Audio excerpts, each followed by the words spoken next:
say the standard commission goes from, let's just say it's 2.5%, right? Let's say the standard commission goes to 2% across the board. What external forces are affected by that? Who is positively affected by that, or at least perceived to be positively affected by that? What do you all think? What do you think? No, there's no wrong answers.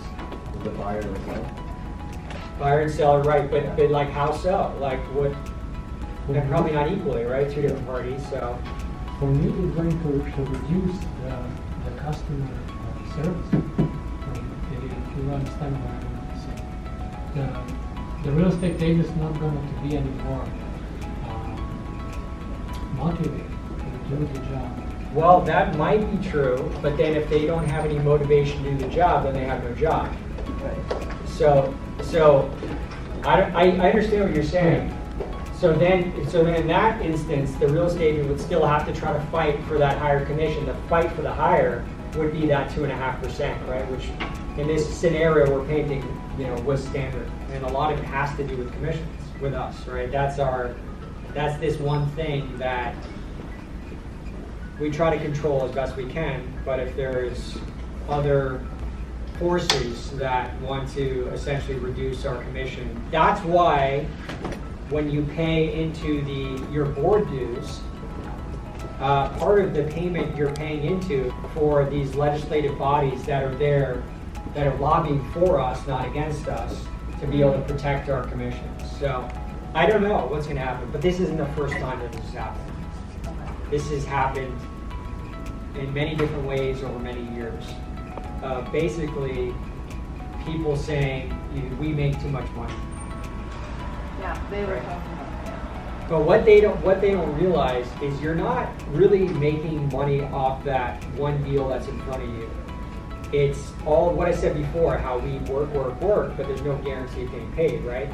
It's the culmination of all this work you are doing that you're not seeing a dollar from.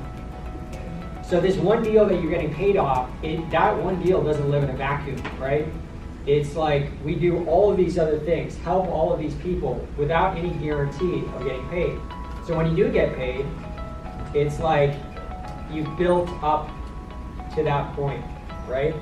That's what a lot of people don't realize who don't do this for a living. They just see what we do in a vacuum. That's like, okay, you close this sale, you get paid $100,000. It's like, what about the 20 other people that we worked with for 6 months that turned into nothing? They decided to change their mind at the last moment. What if we know that, say, a standard commission is between 2.5% and 3% per side, right? And someone says, hey, if a seller says, if I bring my own buyer, what will you do for me? Work with them a little bit, but know who are they, do they have someone in mind? Is it someone who's already seen that house? Is it already a friend that's been there? Get the background of the story. And you don't have to reduce your commission from, say, 3% down to 2.5% or 2% for that one side. You could do 3% to 2.25%, right? It doesn't have to be these numbers, or what you think could only be reduced by half point percentages. It could be a quarter point, it could be a third of a point. It's flexible.